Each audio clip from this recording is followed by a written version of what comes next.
Now then, the PWI are set to announce their annual PWI 500 list, which is basically a list of the top 500 wrestlers in the world for the past 12 months, according to them. So it got me to thinking who would be my top wrestlers in the world. So I thought I'd do a little video saying like a list of awards sort of thing for like the last 12 months. Seeing as my birthday's just been, I could try and make this an annual thing to do, like, you know, around the summertime. Just do a little quick list of wrestlers who've been the best in their field for the last year. So I'll start with the best wrestler of the year. I've got to give mine to Davey Richards. Personally, I really like his stuff. I think he works a really good, strong style. He's fast, he's quick, he can do the moves. He doesn't really botch that often. In fact, off the top of my head, I don't really remember him ever botching. The only things that he's got going against him is he doesn't really have that big size that would get him over in a mainstream company. He doesn't seem to have a lot of charisma, although I have seen him on the mic cut a decent promo every now and then. But he doesn't have the sort of persona of, I don't know, for example, a Rock, who's the best wrestler in the world, say 10 years ago. But still, at this moment in time, for me, he's the best around. Next, tag team of the year, I got to give mine to the Kings of Wrestling, Claudio, Castignoli and Chris Hero. For me, they're an awesome tag team. The move they do where Castignoli spins them around and then Chris Hero is the drop kick, it's an awesome move. They look like a really formidable tag team. They can fit in any area, in my opinion, in any tag team scene. They could go against the Hart Foundation, they could go against Demolition, or put them in this generation now against Generation Me, aka the Young Bucks, against Moxie Machine Guns. I'm trying to think of a WWE tag team at the moment. The Hart Dynasty, they're not that good, but the Kings of Wrestling are far better. Stable of the past 12 months. Now, although I want to give this to the Nexus, which has only been going about a month, but it's really got me like back into wanting to watch Raw every week. So I'll give it to Nexus, even though they've only been around a month. You know, you've got stuff like the VDK from Shikaru who are awesome. Like, I love the little cross action that they all do together, and the way they incorporate women and men in like sorts of equals on the same level. But still, I got to give it to Nexus because it just got me really wanting to watch Raw again, really wanting to watch the WWE again. So yeah, Nexus are my stable of the year. My women's wrestler of the year. Now at the moment I'm really liking Sarah Del Rey, but I only have discovered her about January, so what's that, 6 months ago now, 7 months ago, so I can't really give it to her. I got to give it to Beth Pheonix because she works against some women wrestlers who aren't really that well polished, and she manages to carry them to okay matches. For me, she carries the women's division on SmackDown. Obviously, she's got like Lay Cool there now helping out, but for me, she's the top of the range. She's my women's wrestler of the year. Most improved wrestler of the last 12 months, that has got to go to Mike Mizanin, The Miz. When I first saw him, I thought he was horrible. Obviously, over the last 12 months, he's gone from obscurity to basically being one of the top heels in wrestling. In my honest opinion, he's absolutely fantastic on the mic. Internet fans have started to get behind him. You know, when I first heard him, I heard he was some sort of what was it called? The Real World way. That's how he made his celebrity break. I thought, what's this guy on our TV for? But now, you know, he has really earned his place in pro wrestling. Rookie of the year. Even though I only discovered him again in January, Wade Barrett. I discovered him first time I saw him. He was commentating for FCW. For him to go from there to being now the head of the Nexus, head of, like I said, the one storyline that's really got me watching WWE now again. You know, there's no other rookies that I could say that, in my opinion, that are better than Barrett. He is head and shoulders above anyone else who I've discovered over the last year.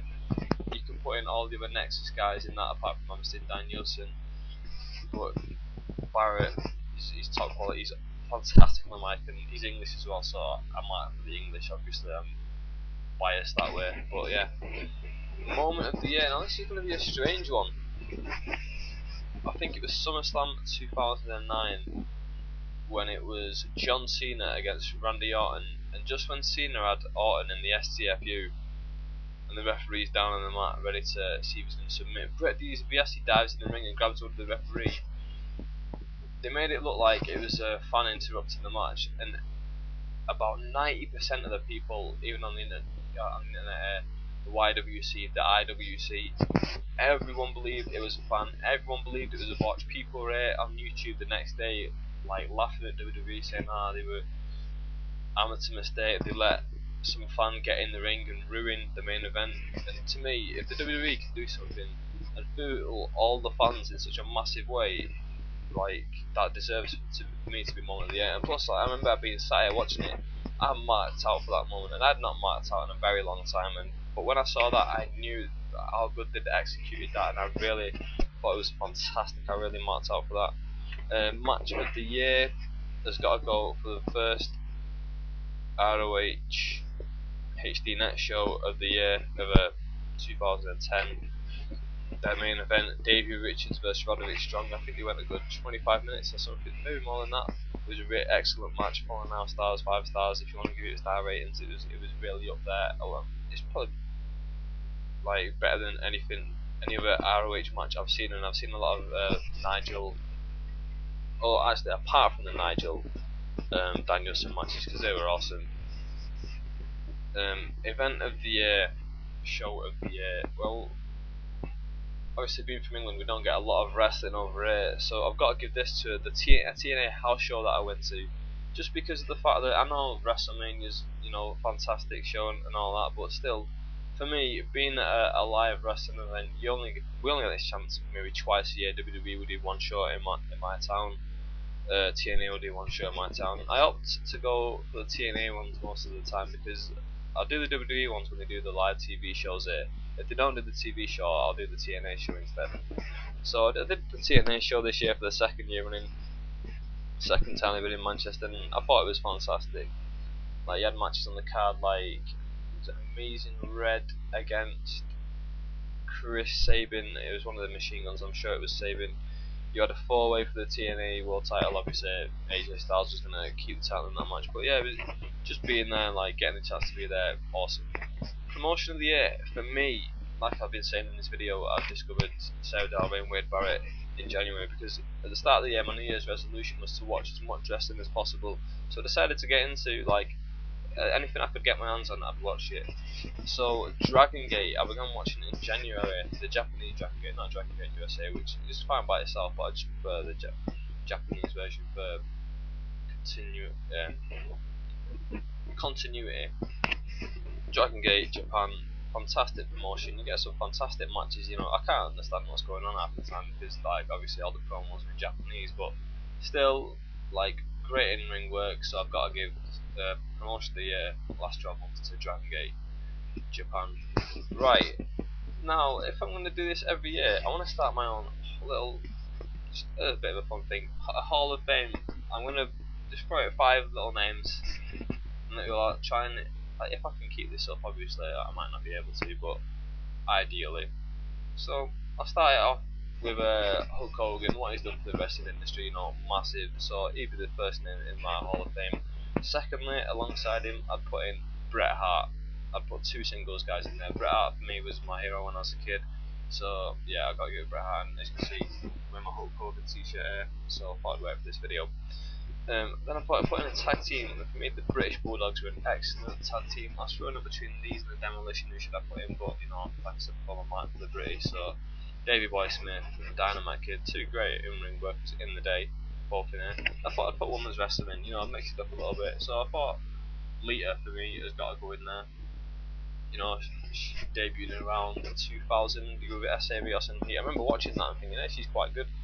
Like, she ended up going on to Raw and not just being a little jabroni with S.A. Rios. So yeah, she made herself into a legend in the women's business. And apart from that unfortunate business with Matt Hardy and Edge, she did really well in the wrestling business. So yeah, that's my video. I'd like to hear your opinions on this. If you got if you want to answer these, who you'd give your best of the year, best wrestler, best tag team, and all that, I'd love to hear it. Write a comment down here.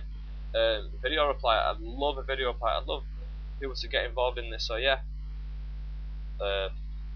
thanks for watching and keep your eye out for the next vid. Bye.